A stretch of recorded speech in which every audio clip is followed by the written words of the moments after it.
Hello guys! Tara samahan nyo akong gumawa ng ensamada.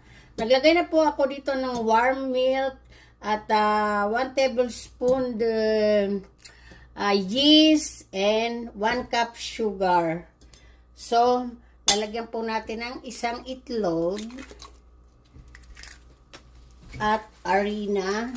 Bahala na po kayo magtantiyan ng paglagay nyo ng harina. Ako po kasi ayoko ng sukat-sukat. Ayan. At yung natira po nung gumawa ako ng pandesal, ubusin ko na rin.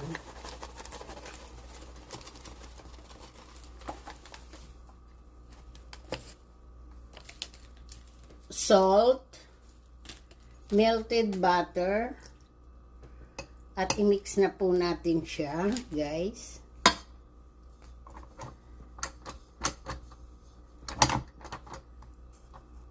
Ayan na po, sinahalo ko na, minimix ko na. Ayan na guys. Malapit na siya. Stop na natin.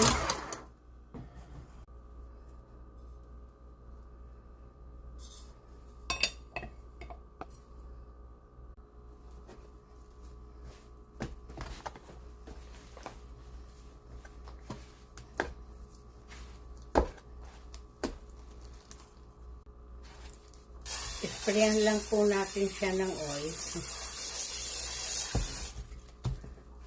At ilagay na natin siya dito ng for 1 hour.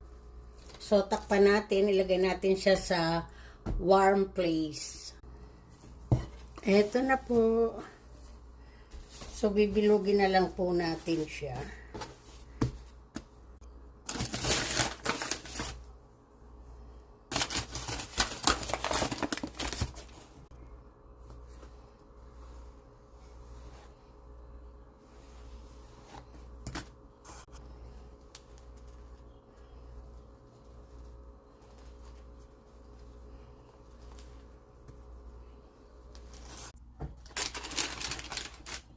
Waiting another 30 minutes.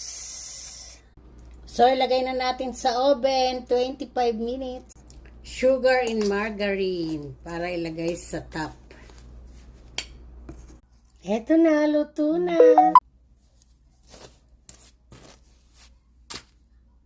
Eto na ang homemade ensamada.